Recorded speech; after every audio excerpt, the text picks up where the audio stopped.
la misión de la Iglesia y la cuarta, el alcance de la misión. Hablemos del motor de la Iglesia. Un motor debe estar provisto de una fuente de energía, que es la que produce el movimiento.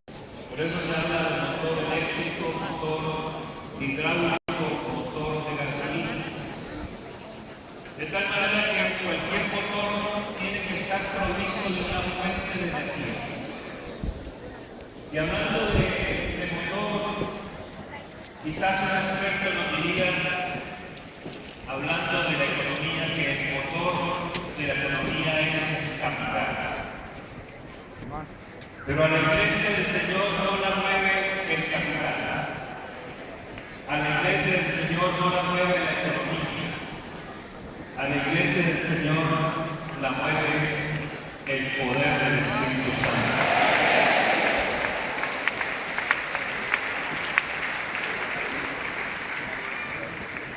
Las referencias bíblicas han sido continuas. El cojo de nacimiento que estaba en la puerta del templo y que fue sano.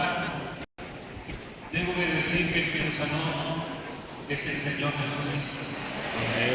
Él lo usó a Pedro, pero el que sana tiene nombre.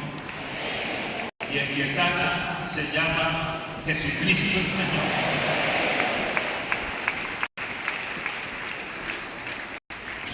Pero a Pedro le preguntaron qué contestaba o en qué nombre había hecho esto. Y dice la palabra que Pedro, lleno del Espíritu Santo, respondió con autoridad a quienes le interrogaban. Y le dice, puesto que hoy se me interroga acerca del beneficio hecho a un hombre enfermo, de qué manera éste haya sido sanado, sea notorio a todos ustedes y a todo el pueblo que en el nombre de Jesucristo de Nazaret, a quien ustedes crucificaron y quien resucitó de los muertos, por él. Por él. Amén, amén. Por él.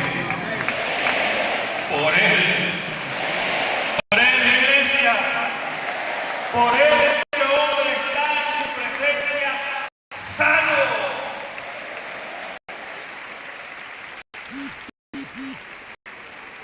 Ahora que estamos en el restaurante almorzando, yo llamé a mi hija para preguntarle dónde iban a almorzar.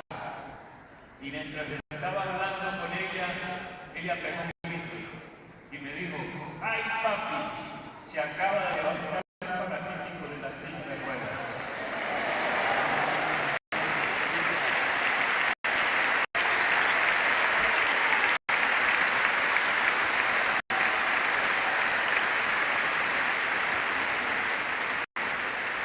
Es que donde está Jesús, cualquier cosa puede pasar.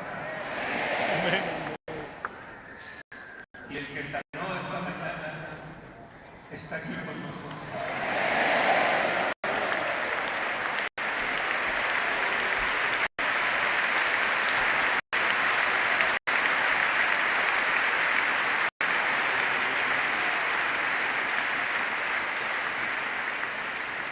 Ahora bien, hay un grupo de hermanos nuestros creyentes, también como nosotros, pidiendo confianza y valor ante las amenazas del poder religioso.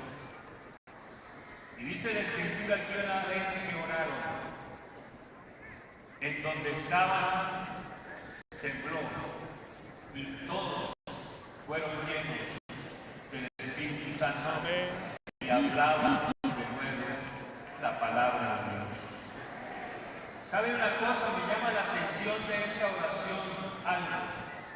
Que los creyentes no pidieron protección, pidieron fue confianza y valor para predicar la palabra de Dios.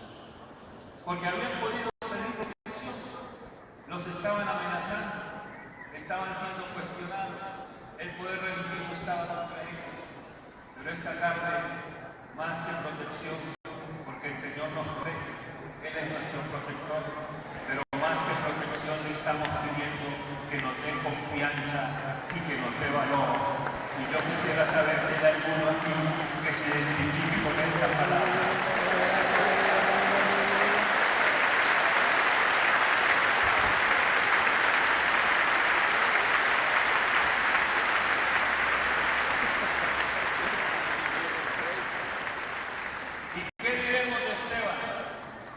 Esteban era un hombre que tenía una marca distintiva, era un hombre diferente, porque era un hombre lleno de gracia y de poder, y hacía grandes prodigios y señales ante el pueblo.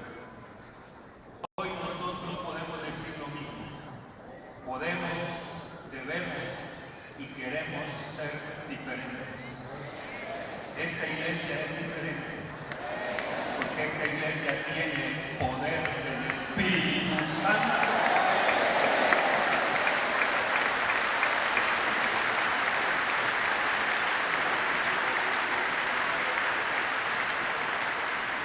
Y miren, hermanos, dice la Escritura que a Esteban no le podían resistir la sabiduría y el espíritu con que hablaba. Oyendo su sermón, se enfurecían en sus corazones y crujían los dientes contra él. Y al finalizar el sermón, cuando le estaban lanzando las piedras para quitarle la vida, dice la Biblia que Esteban, lleno del Espíritu Santo y puesto los ojos en el cielo, vio la gloria de Dios.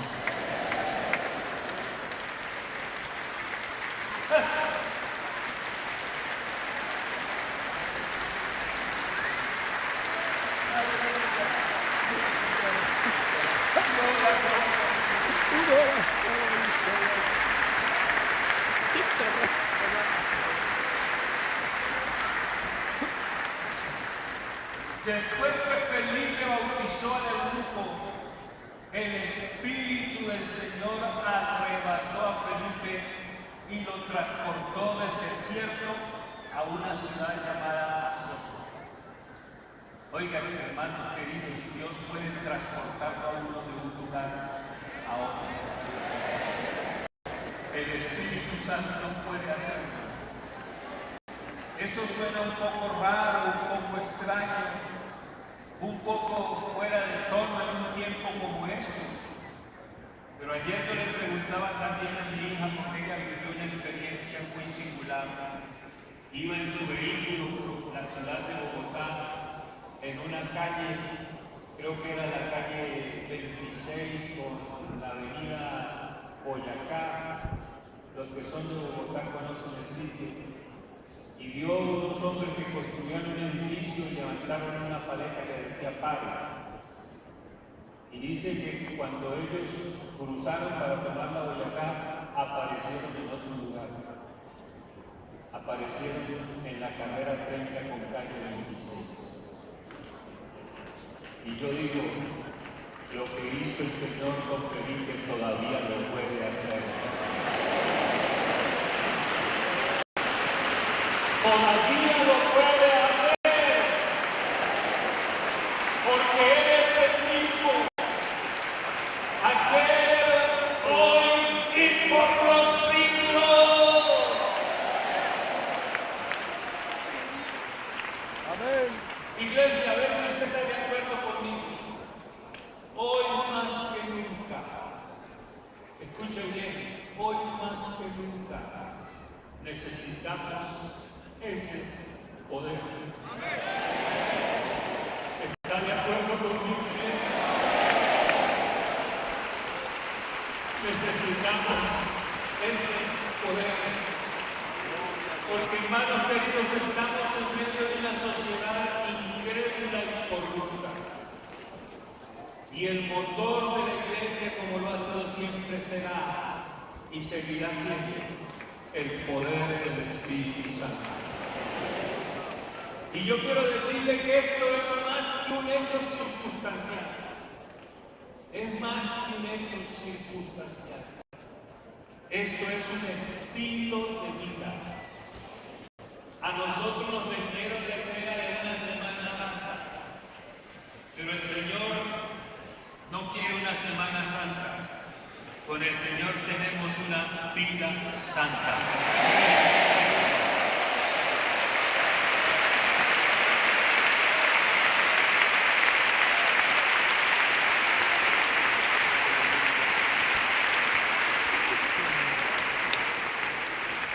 Y yo por extensión digo, no una semana de poder, ni una convención de poder, una vida de poder. Amén. ¿Cuántos están de acuerdo? ¿Cuántos están de acuerdo? ¿Cuántos dicen amén?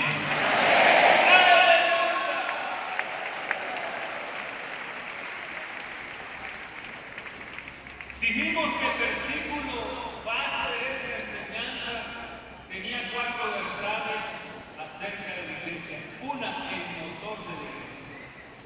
2, el mensaje que Él nos encargó. Cuando Él dice, me seréis, ese pronombre me está en la primera persona del singular y coloca a Jesús como el protagonista de la acción de la frase. Recuerden que toda frase tiene sujeto, verbo y complemento. El sujeto de esa frase, el protagonista principal de esa frase, es el mismo que es protagonista de esta convención y que Él es el centro, la esencia misma de esta convención, la razón de ser de esta convención, y Él tiene nombre y se llama Jesús.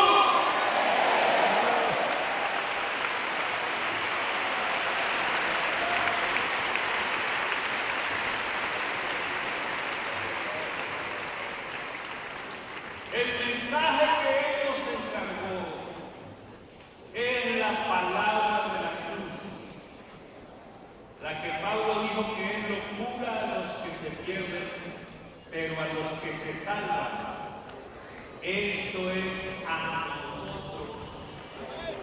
Escucha, iglesia, esto es a nosotros. La palabra de Dios no es locura, sino que es poder de Dios.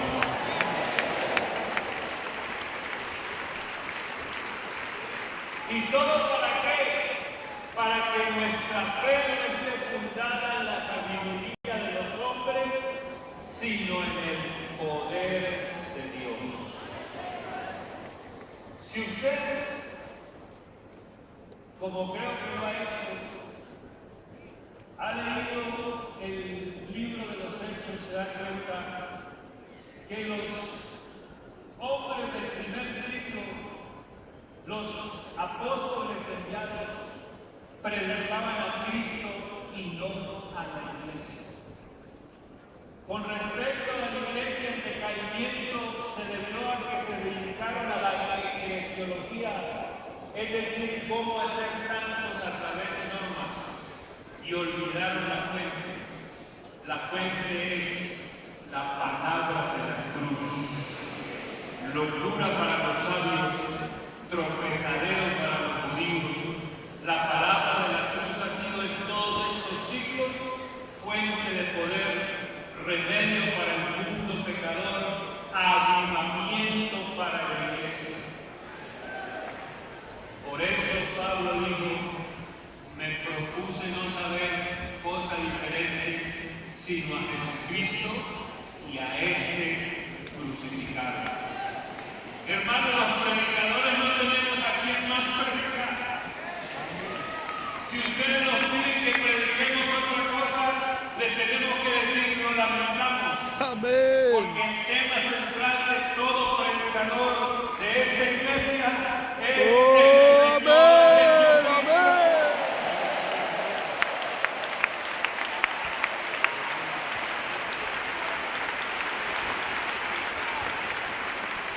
Y ustedes ven cómo se exaltó al Señor esta mañana y cómo Él se hace sentir cuando se le exalta a Él. Esta iglesia sabe en quién ha creído. Amén. Esta iglesia sabe quién es el único y sabio Dios. Esta iglesia lo conoce a Él muy bien. Esta iglesia está relacionada con Él de una manera especial, de una manera íntima. Y por eso es que nosotros podemos decir esta tarde que no tenemos más que predicar. El sermón de Pedro el día de Pentecostés tenía como premisa fundamental a Cristo resucitado. Él dijo que Dios lo levantó suelto los dolores de la muerte, por cuanto era imposible que fuera retenido por la muerte. La muerte no pudo retener a Jesucristo. Él le dijo: muerte, yo soy tu aguijón. Oh,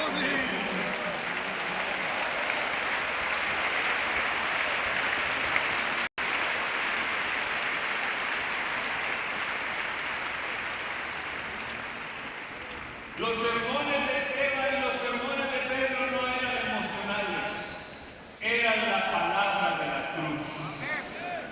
En el discurso de Pedro en el pórtico de Salomón, cuando todo el pueblo concurrió, él les pidió: no pongan la mirada en nosotros, como si por nuestro poder o por nuestra piedad nosotros hubiéramos hecho esta sanidad.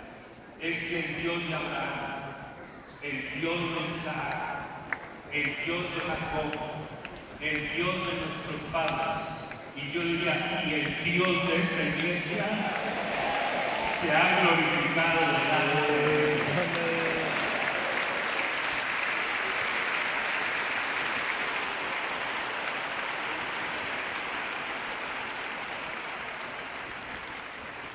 La Biblia dice que cuando Pedro y Juan hablaban al pueblo, vinieron sobre ellos los sacerdotes con el jefe de la guardia del templo y los saduceos, resentidos. Y escuchen por qué estaban resentidos: de que enseñasen al pueblo y anunciasen en Jesús la resurrección de entre los muertos. Y les echaron mano y los pusieron en la cárcel. Y los pusieron allí hasta el otro día. Pero muchos de los que habían oído la palabra creyeron, y el número de los varones era como 5,000.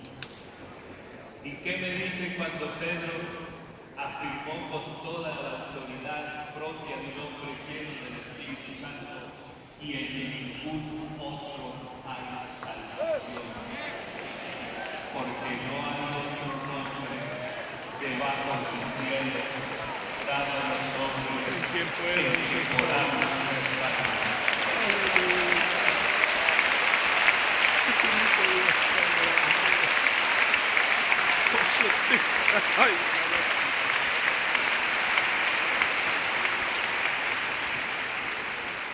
Y recuerda que eran hombres del vulgo, hombres sin letras, y se maravillaban y le reconocían algo.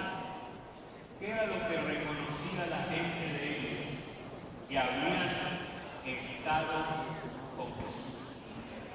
¿Y qué es lo que la gente reconoce en nosotros? Si no es que nosotros tenemos al Cristo Jesús resucitado en medio de nosotros.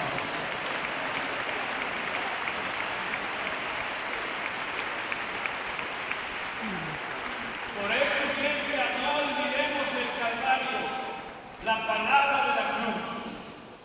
Estaba yo leyendo un módulo de la Escuela de Formación Ministerial y me llamó la atención una frase que hay ahí en ese módulo. Y dice que el naturalista pierde a Jesús en la naturaleza, que los predicadores debemos tener cuidado de no perder a Jesús en el sermón. Iglesia, debemos, podemos y queremos predicar la palabra de la cruz para seguir viendo los resultados de esa palabra de la cruz. La palabra de la cruz tiene poder la palabra de la cruz tiene vida, la palabra de la cruz tiene sanidad, la palabra de la cruz tiene liberación, la palabra de la cruz.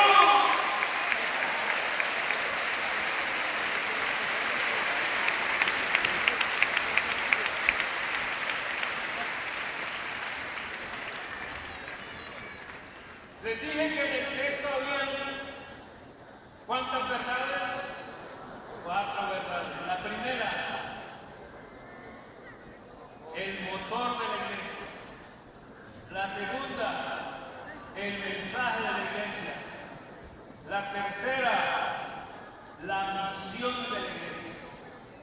¿Cuál es la misión de la iglesia? Bueno, lo podemos decir de muchas maneras, pero permítame decirlo de esta manera. Permítame decir que la misión de la iglesia es ser testiga de Cristo resucitado. Y yo tengo algunas referencias bíblicas. Por ejemplo, el reemplazo de Judas. El reemplazo de Judas, ellos echaron fuertes para ver quién sería el reemplazo de Judas. Pero Pedro entonces citó la palabra antes de hacer la elección para que la palabra fuera como el apoyo para esa acción que iban a realizar, ese nombramiento de un reemplazo de alguien que había fallado. Y dice que Pedro se paró y dijo, es necesario que estos hombres que han estado juntos con nosotros todo el tiempo en que el Señor Jesús entraba y salía con nosotros, comenzando desde el bautismo de Juan hasta el día en que nosotros fue recibido arriba, uno sea, y esta era la característica que ellos buscaban, uno sea hecho testigo con nosotros de su resurrección.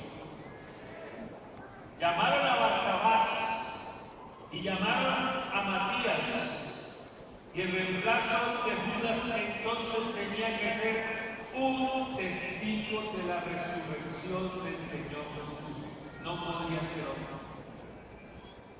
Ahora, ¿qué me dice usted, iglesia? El anhelo personal del apóstol Pablo. ¿Sabe que Pablo tenía anhelos? Como todos nosotros tenemos anhelos. Tenemos deseos, tenemos expectativas. Hay algo ahí dentro de nosotros que nosotros esperamos con ansias, que esperamos con mucho, llamémoslo así, con mucho fervor. Y Pablo lo que él pedía para él era el conocimiento de Cristo Jesús, porque dijo, a fin de conocerle. Y lo segundo, y el poder de la resurrección. En otras palabras, lo que quiero, dice Pablo, es conocer a Cristo y sentir en mí el poder de su resurrección. Ese es el anhelo del apóstol Pablo, sentir en él,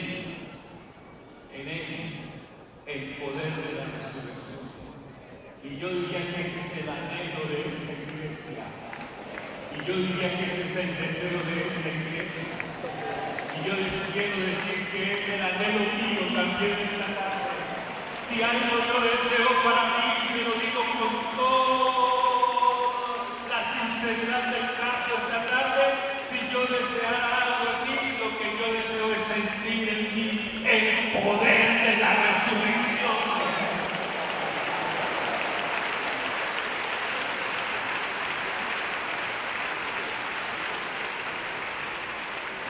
Y hermanos queridos, la oración de Pablo por la iglesia, porque Pablo oraba por la iglesia. Sí, claro que sí. Pero es interesante saber qué era lo que oraba Pablo y por qué oraba Pablo. Han pasado más de 50 años de Pentecostés y ya la iglesia tiene la madurez propia de su edad. El apóstol Pablo anhela para la iglesia lo que es el anhelo personal que la iglesia conozca al Señor y experimente el poder de Cristo resucitado. Y miren, yo le voy a leer textualmente esta oración de Pablo. Dice: por esta causa también yo, habiendo oído de vuestra fe en el Señor Jesús y de vuestro amor para con todos los santos, no ceso de dar gracias por vosotros, haciendo memoria de vosotros en mis oraciones. Amén.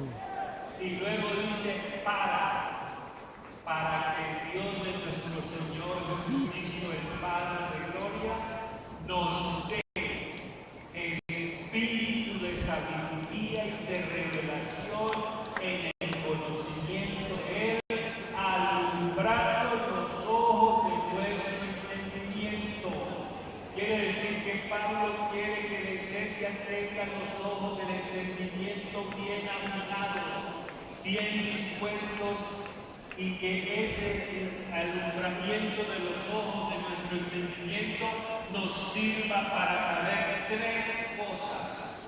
Una, cuál es la esperanza a que Él nos ha llamado.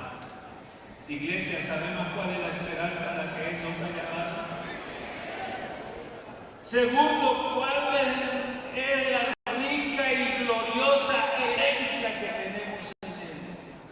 Y tercero, y este tercero es el que quiero enfatizar, ¿y cuál la super eminente grandeza de su poder para con nosotros los que creemos, según la operación del poder de su fuerza, la cual fuerza operó en Cristo resucitándole de los muertos y sentándole a su diestra en los lugares celestiales? Es decir, cuán grande y sin límites es su poder, en cuál poder actúa en nosotros los creyentes. En nosotros los creyentes el poder que actúa es el poder de Cristo resucitado.